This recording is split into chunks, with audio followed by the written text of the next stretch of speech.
Story appears ordinary until you see the core side of it. And what you're looking for is the story behind the news. We bring it to you from Lagos, the commercial capital of Nigeria. Giving you all sides and political stories round the clock. Every detail from the start line to the final whistle. CoreTV News, expanding your view.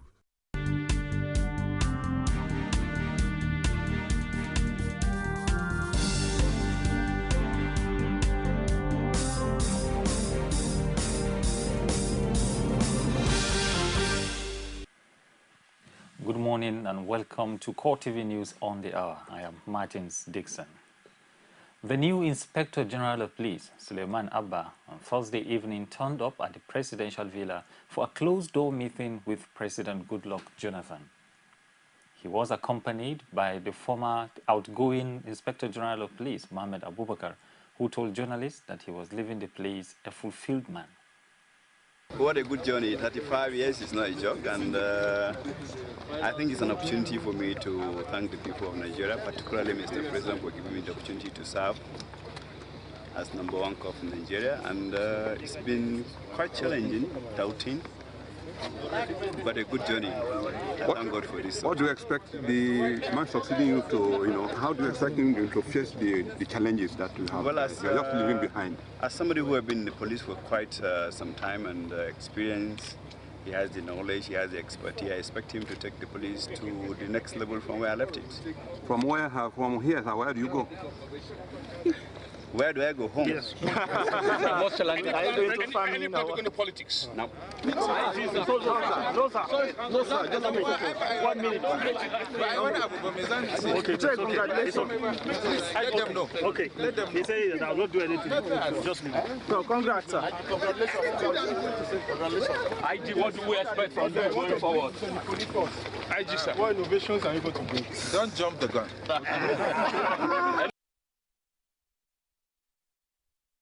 National Security Advisor Sambo Dasuki has reaffirmed the government's position that it had no hand in the recent gun and bomb attack on former head of state Muhammadu Buhari.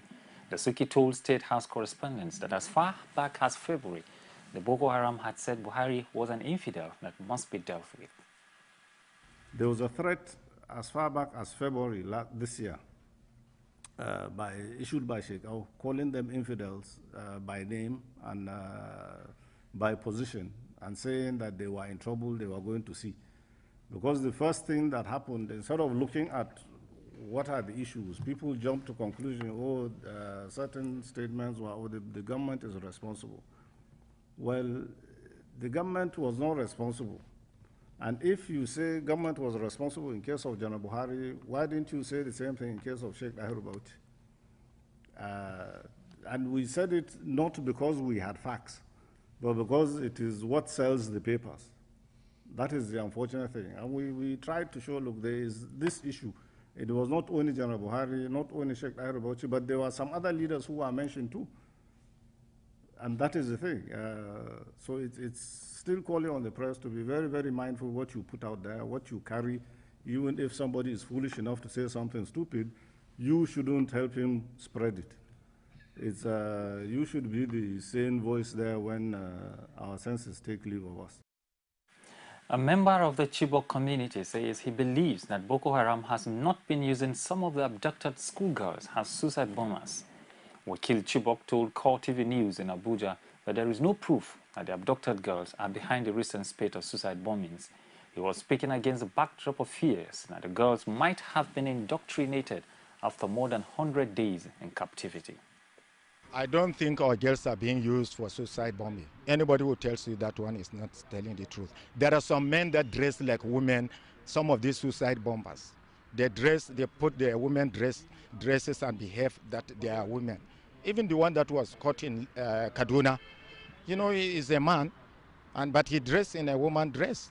So there's no evidence to prove that these girls were the one that were kidnapped and they were the one that were being used for this suicide bombing or something like that. I didn't see any evidence to agree to that.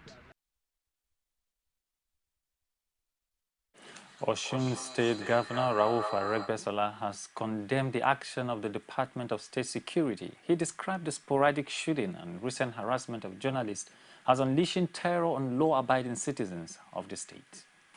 All those who are here shooting indiscriminately to the air, covering their faces, they are acting against the law of Nigeria. They are acting against the law of Nigeria. Nigerian people pay their salary every month. Nigerian people bought the uniform for them, but we did not buy masks for them. Confirm. Nigerian citizens do not buy masks for our law enforcement agents. Any agents acting under the cover of the Nigerian Constitution cannot mask in the presence of law-abiding citizens of Nigeria. Anyone that does so is acting against the Constitution.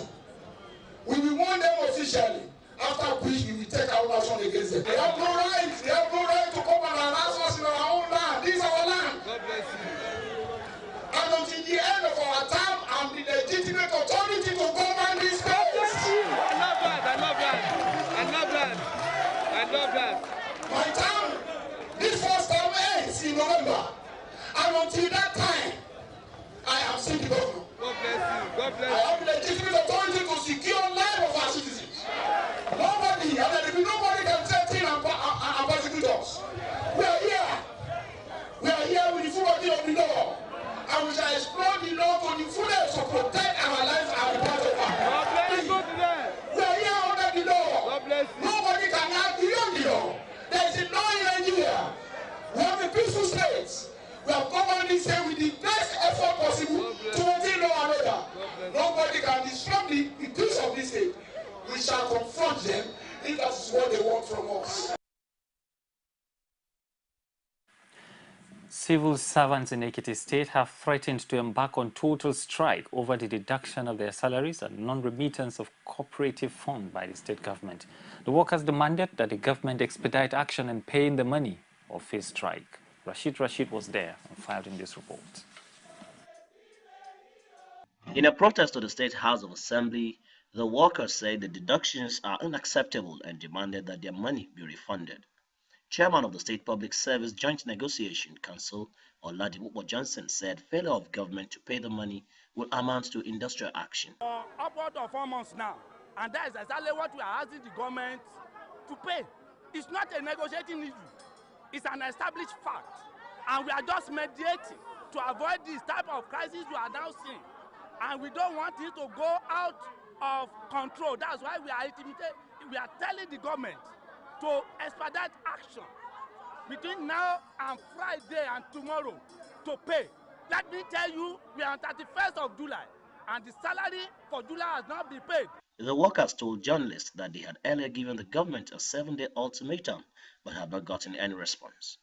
We are protesting that we are unable to collect our deduction for our cooperative, which they have deducted for the past 4 months. It's for the cooperative, from the cooperative. That means we are collecting our salary, and why they didn't give it to us? Why are they treating us like that? Let him give us our money. Johnson added that the workers will not relent in pursuing their demands to a logical conclusion. We shall take decision at appropriate time. Already we've given the government 7-day ultimatum. We expired last week, and we are still expanding it because the situation is ongoing. If by any means, if the government refuses to pay, by implication, you know what that means. It means that the government is insensitive to the needs and welfare of workers, and they want them to die financially, prematurely on service, and then at appropriate time, at appropriate forums and organization structure, we are going to take decisions. While responding to the protesters, Commissioner for Labor and Productivity, Oluwole Ariyo, said government will do everything within its power to resolve the crisis. So government has been looking elsewhere to ensure that salaries are paid as and when due. And the issue of the other deductions, the Accountant General said is looking at possibilities of ensuring that these ones are paid, because these are the entitlements of civil servants anyway. There's no way anybody can hold on to it. Rashid, CoreTV News, Ado Ekiti. Judicial workers have demanded a written undertaking from both the federal and state governments for the implementation of a judgment of the Federal High Court, Abuja, on the funding of the judiciary. The president of the Judicial Staff Union of Nigeria, Marwan Adamu, blamed the crisis on the Accountant General of the Federation, Jonah Otunla, for failing to begin implementing the judgment of the court. The court had, in the judgment delivered on January 13, 2014, declared as unconstitutional the piecemeal approach of funding the state judiciary by various state governors. The workers had proceeded on the strike after state governments failed to yield to the union's demand for compliance with the judgment. He said the union only embarked on strike after government's refusal to honor the 21 days ultimatum it had twice issued since February, and also on the basis of the government to show enough willingness to start implementing the court order. We'll be taking a break and we'll be back to continue. Stay with us. You can now watch CoreTV News live from anywhere in the world on our website www.coretvnews.com. Click on Live TV on our website and watch us live. And welcome to CoreTV Primetime Days. To follow us on Twitter, click on Twitter icon on our website. And Facebook, click on the Facebook and YouTube to see all our previous news production. You can also watch us live on YouTube. Click CoreTV, leave a space, then News. CoreTV News, a 24-hour news station. Welcome back. The head of the World Health Organization and leaders of West African nations affected by the Ebola outbreak are to announce a joint $100 million response plan. The affected countries will meet in Guinea to launch the initiative aimed at tackling a virus which has claimed 729 lives. Sierra Leone's president has declared a public health emergency over the outbreak after the death of 233 people. Ebola kills up to 90% of those infected, with patients having a better chance of survival if they receive early treatment. And that's all we can take on this hour. Join us on top of the hour for more in-depth news and reports. I am Martins Dixon. Stay with us.